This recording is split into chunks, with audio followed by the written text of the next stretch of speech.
लोग क्या कहेंगे। संडे का दिन था। रजनी जल्दी जल्दी घर के सारे काम निपटाने में लगी थी। उसकी 13 साल की बेटी महक भी आज अपनी मम्मी के साथ खुशी खुशी काम में हाथ बटा रही थी। मौका भी तो खुशी का था। रजनी के बड़े जेठ जी के बेटे की शादी थी। घर की पहली शादी थी, इसलिए सभी बहुत उत्साहित थे।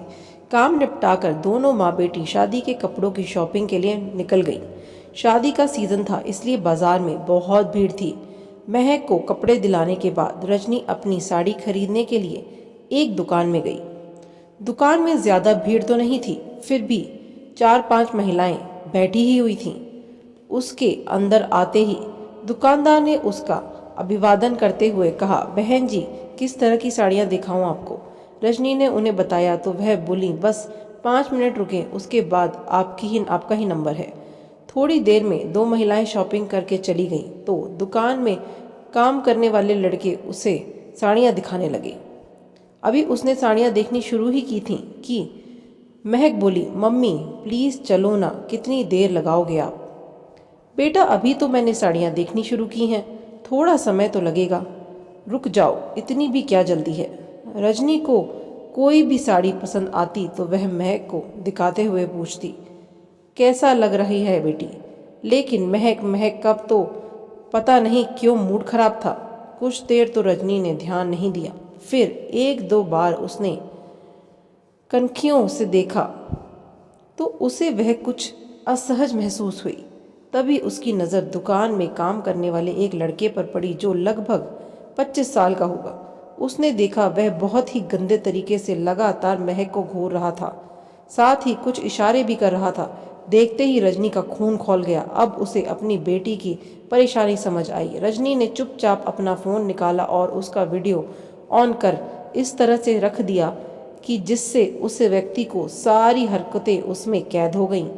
दुकानदार और वहां बैठे ग्राहक सभी अपने काम में व्यस्त थे, इसलिए किसी का भी ध्यान उस ओर नहीं गया। फिर वह धीरे से उठकर उस व्यक्ति के पास पहुंची। नीचे घसीटते हुए उसके चेहरे पर 2 थप्पड़ जड़ दिए। अचानक से हुई इस अप्रत्याशित घटना से वह व्यक्ति हड़बड़ा गया और वहां बैठ सभी लोग चौंक पर उस ओर देखने लगे। दुकान मालिक ने रजनी को कहा, बहन जी, ये क्या बदतमीजी है। बदतमीजी मैं नहीं, यह जनाब कर रहे थे, इतनी देर से, पूछिए इससे। तब तक वह व्यक्ति सतर्क हो गया था। वह संभलते हुए बोला, मैंने क्या बदतमीजी की है, मैं तो अपना काम कर रहा था, पूछ लो किसी से भी। मुझे किसी से पूछने की ज़रूरत नहीं है, मैंने खुद तुम्हें अपनी आंखों से देखा है। कितनी ही देर से तुम बुरी तरह से मेरी बेटी को घूर रहे थे और इशारे भी कर रहे थे। सुनकर वह पहले तो अपनी चोरी पकड़े जाने पर एक बार हड़बड़ा गया, फिर ठीक बनते हुए बोला, मैडम, आप बेबुनियाद आरोप लगा रही हैं मुझ पर, क्या सबूत है आपके पास। हाँ हाँ बहन जी, ये तो कई सालों से मेरे पास काम कर रहा है, आज तक किसी ने भी ऐसी शिकायत नहीं की, और आप ऐसे बेबुनियाद आरोप लगाकर आप मेरी दुकानदारी खराब कर रही हो। भाई साहब, हमारे समाज में तो वैसे भी अक्सर बेटियों के साथ होने वाले हर गुनाह को नज़रअंदाज कर दिया जाता है। फिर मैं तो एक माँ हूँ, भरे बाजार में ऐसी ही किसी पर झूठा आरोप नहीं लगाऊंगी जब बात मेरी बेटी से जुड़ी हो। आपको सबूत चाहिए, यह लीजिए। कहते हुए रजनी ने वीडियो ऑन कर दिया, जिसे देखकर दुकानदार सहित वहां बैठे सभी लोग हक्के बक्के रह गए और वह आदमी तो अपने गुनाह पकड़े जाने पर डर के मारे पसीना पसीन हो गया। दुकानदार ने उसे 2-4 थप्पड़ रसीद करते हुए खूब खरी खोटी सुनाई और काम से निकालने की धमकी देते हुए रजनी से माफ़ी मांगने लगा। यह सुनकर रजनी बोली, इतना भर इसी सज़ा नहीं है, मैं इसे अभी पुलिस के हवाले करती हूँ, कुछ दिन हवालात में रहेगा, तब इसकी अकल ठीक हो जाएगी। अगर हमने ऐसे इसे ही छोड़ दिया तो इसे क्या सबक मिलेगा।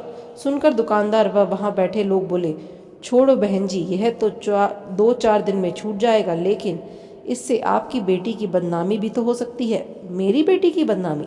इसने कौन सा गुनाह किया है, और इस डर से मैं इसे ऐसे ही छोड़ दूं? कभी नहीं। यही तो हम लोगों की कमजोरी है, जो ऐसे लोगों को ऐसी घिनौनी करतूतें करने पर भी बढ़ावा देते हैं। घर वालों का साथ ना मिलने पर या आवाज़ दबा देने पर कितनी ही बेटियां अपने साथ होने वाले इस तरह के व्यवहार को या तो देखकर भी नज़रअंदाज कर देती हैं या खून का घूंट पी कर रह जाती हैं, और कई बार तो अपनी जीवन लीला ही समाप्त कर देती हैं। ऐसे लोगों को जब तक सज़ा नहीं मिलेगी तब तक उनको अकल नहीं आएगी। कहते हुए रजनी ने पुलिस को फ़ोन मिला दिया। कुछ ही देर बाद पुलिस आई और उस व्यक्ति को पकड़ कर ले गई। थाने जाकर रजनी ने वह वीडियो सबूत के तौर पर वहां जमा करवा दिया। घर आकर उसने सारी बातें बताई तो सभी परिवार वालों ने उसके इस काम के समर्थन के साथ ही सराहना भी की।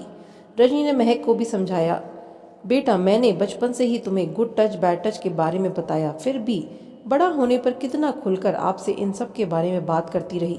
उसके बाद भी आप ये सब देखते हुए भी चुप रहीं। सॉरी मम्मी, मैं डर गई थी, लेकिन लोग क्या कहेंगे। बेटा लोगों की चिंता तुम मत करो, आपका परिवार आपके साथ है। कुछ भी गलत देखो तो उसका विरोध करो, हम सदैव तुम्हारे साथ हैं। महक सहमति में सिर हिलाते हुए अपनी मम्मी के गले लग गई।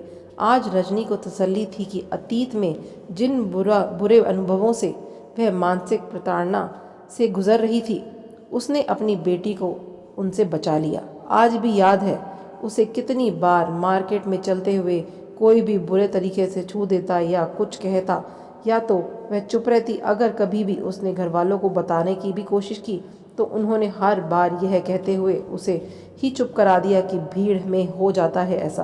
अरे घूरने दो उसे, तुम मत देखा करो उसकी तरफ, ध्यान से चला करो, सिर झुका कर चला करो, रास्ते में मत हंसा करो। सारी सीख उसके लिए ही थी, इसलिए उसने घर में बताना ही छोड़ दिया था। महक के पैदा होने पर उसने ठान लिया था कि जिस बुरे अनुभव से वह गुजरी, मेरी बेटी नहीं गुजरेगी। मैं हर सुख दुख में उसके साथ खड़ी रहूंगी। आज अपनी बेटी का साथ देकर अतीत के बुरे अनुभव का जो बोझ उसके दिल पर था काफ़ी हद तक छट गया और वह खुद को हल्का महसूस कर रही थी। आशा करती हूँ आपको ये कहानी अच्छी लगी होगी, जागरूकता की होगी। चैनल पर नए हैं तो अवश्य सब्सक्राइब करें। धन्यवाद।